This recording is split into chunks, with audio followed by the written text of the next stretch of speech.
so that I can, sorry, my video stopped. I hate when it does that. So I can make my video, make my schedule around my work schedule, my business's schedule, because I do work with businesses now. So it all seems to be working together. So I'm sad, like I said, about missing that interview because I feel like I could have killed it. I really feel like, I should be the front face of any type of business, especially mine. But speaking of that, yesterday I went into the school and the receptionist there. I know it's early in the morning, but you are the first person that a person see when they walk into the business. And for you to be, figure this out, do that, it made me not even want to be in this school. I'm like, do y'all need help or not? And I started to tell the director on her, but I didn't want to start the day off, tapping on folks. But customer service is everything. And when I walk into a business, I want to be treated like I'm here to help. Not that I'm an enemy or that I'm, I just don't want to be treated that way. So she rubbed me the wrong way, but I pushed that down. Waited for that to read that book and waited for that director to come, and just had a great day yesterday.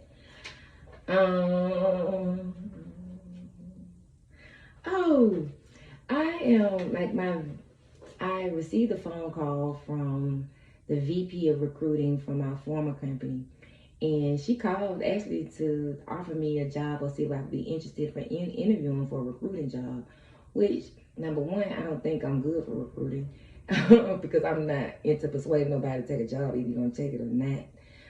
Number two, the challenges that my company have to persuade people to take a job is an extra challenge for the recruiting team, because that would be a hard position to fill.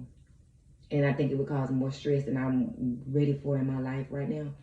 But I was flattered that she called me, that she, respected me as a professional and the jobs, that I've done, or the work that I've done previously in the company. She was like, I always respected you.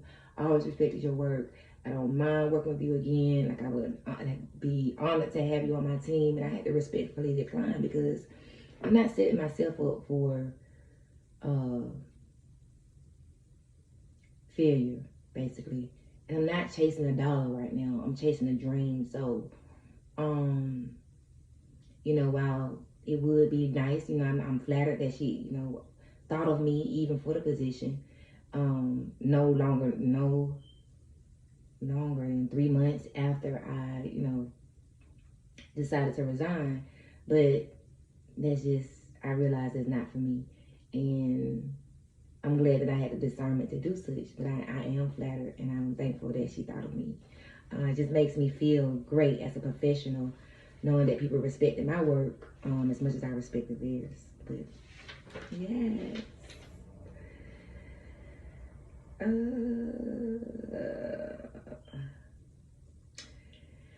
I think that's it from a miscellaneous standpoint, from a, just life standpoint. For MJ's bag, we did have a pop-up shop over the weekend at Stonecrest Mall, and it went so well.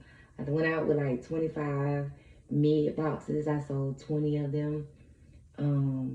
So that's just, I made tons of connections. I gave my card out. I gained some followers. I had to push through my comfort zone every day, and I think that's where the time anxiety comes into play.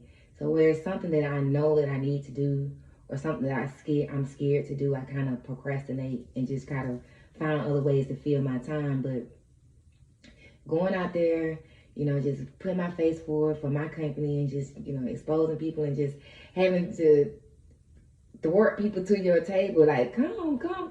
One thing, my sign is eye-catching. I do realize the banner that I put on my table, it says MJ's bag, because your image is everything. And that draws people enough to make them want to come and say, what is MJ's bag? How is it, going to help my image?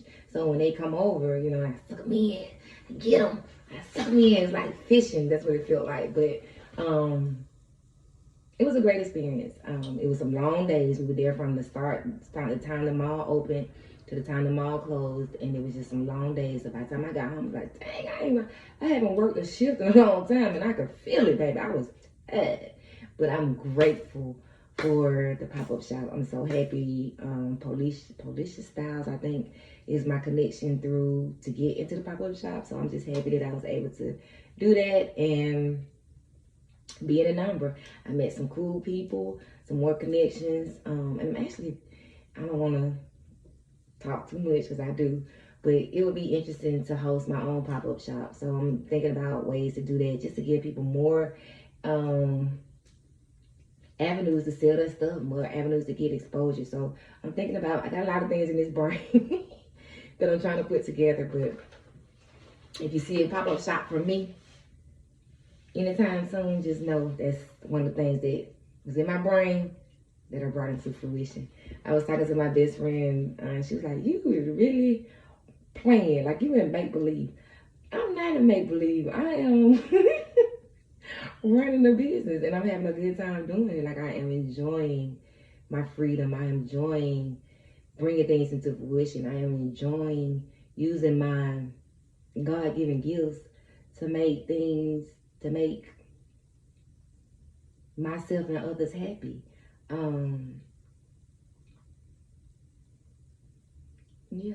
So it's not make believe. I'm doing things, girl.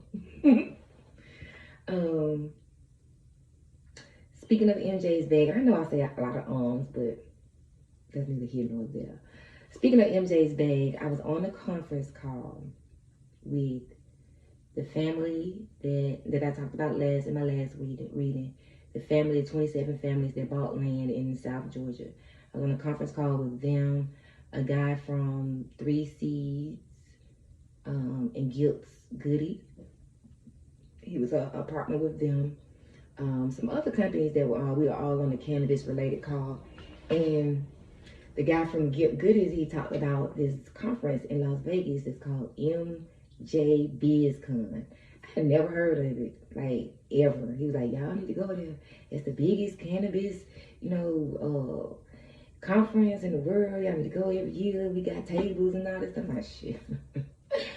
I know I'm gonna need some sponsorship. If I'm going, I need some sponsorship because I ain't got no money for no conferences, y'all. I told y'all I quit my job in the spiral entrepreneurs, and money ain't flowing like it's finna flow, but it's flowing, but it ain't flowing like it's finna flow. Finna flow. I'm gonna say it just like that. Finna flow. But I'm like, I need some sponsorship. And I'm just joking, laughing, whatever. So we go on through the call. And towards the end of the call, a young lady asked me, she said, where do you sell your stuff? I'm like, I'm on Instagram right now, and I sell at pop-up shops. I got one, this weekend or whatever. And she was like, well, I want to sponsor you. For what? Oh, she wanted to pay for my ticket to go to the conference, which is $500. One of the main reasons why I needed sponsorship for it in the first place. But the conference is $500, and she wants to pay for my hotel. All I had to do was get flights out there, which I had from canceled COVID flights from last year. So I just need to transfer those over and go to Vegas. Like, can y'all believe that? This lady bought my whole ticket, my whole hotel, and all I gotta do is show up. Y'all know I was crying on that call. I was actually the only person showing my face. Everybody got their professional pictures up, looking all good, and and I need to get one of those because I guess you can just put that little poster up and still talk. But so when she told me she's like, I want to sponsor you, I'm crying. I was crying because I could not believe that this lady she don't know me. I don't know her from a campaign. That was my first time ever meeting her, and she has bought my ticket and purchase a hotel for me to come to Vegas and, get enough information for me and her. But it's like she, felt like if she invested in somebody else's business, somebody would invest in hers in one day. And I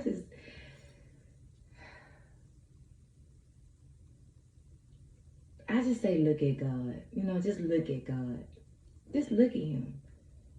Like, who in a million years knew that I would get on the conference call and be out and have a free trip to Vegas? To go to a conference that I hadn't even heard of this year. I'm gonna be in attendance. God is good, y'all. I keep saying that God is good and God is real, but I need y'all to understand and know that. Like, as soon as you let him be the head of your life, life changes. It does. And, you know, I don't know who I'm going to meet at that conference, where I'm going to go. Like, it's just like the possibilities of where your life goes is endless. It is endless. So I want to say thank you and kudos to her for just having it in her spirit to invest in me. And MJ's bag. So we're going to be out there in Vegas. We ain't got no table. I'm going to have me a bag full of MJ's bags. And we're going to be walking around that conference, baby. We going to do it. We are going to do it. We going to do it.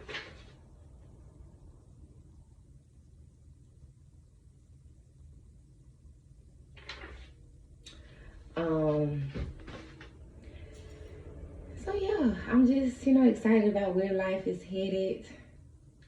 I still don't know. Like, I don't have a firm footing on, like I've had in the past 10 to 17 years. And even I didn't have a firm footing then, but I just knew, day in and day out, going to this office, going to this office, going to this office. But now it's just like, I don't know. You know what I'm saying? I just don't know. So I'm just, continuing to put the word out there about my businesses, continue to, have conversations with people, continue to say yes, continue to step out on faith, continue to fight fear every day, because God doesn't plant ideas for nothing, okay? It's just like when a seed of a baby is planted. It's a miraculous event because it can only happen one time a month. So if you get pregnant, just know that it's meant to happen now.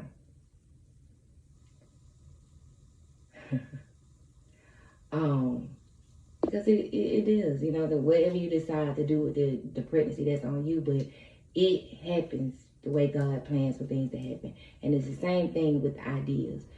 Ideas happen the way God, He plants them in us. He plants them inside of us for us to bring them to life. So you have any ideas, any thoughts, if you just want to sing karaoke, like anything that you want to do, just do it. Because I'm singing karaoke at the end of this month. I am. So I'm going to invite y'all out. No, I'm not. Because I don't need all y'all looking at me. But I'm doing karaoke. That's something I was talking also to my best friend about. Discipline. I got to learn the words. I don't know the words to nothing. Learn the words and get out there, get up there and show out. And get some free publicity for MJ's bag. As my celebrity client said to me, you can't be scared. You cannot be scared. So if you want to change your life and you want to stop living the mediocre and living the, humdrum of day in and day out, going to the job, and if that's cool for you, it's cool. But if you want to, change your life and put it in a different direction and just take control of your life, trust God. Step out on faith. Step out on faith and bring those ideas to life, because He didn't give them to you for no reason. I am wrapping up the 15th episode of Transforming Fear into Faith, 1 week at a time. I'm glad that I'm able to come on here and make, good reports and just show you how God is truly working in my life. And I'm glad that you guys are on here to listen. Until next week, if you like what you've heard, please like, subscribe, hit the thumb bell, hit the bell. I'm just saying the stuff I hear these other YouTube people say. But hit the thumbs up, hit the bell so you can know when I upload a video. And subscribe. I mean, you don't know what week to week, what it'll be. You'll just, you could get to see faith happening right in front of your eyes. Faith works. Subscribe. Till next time.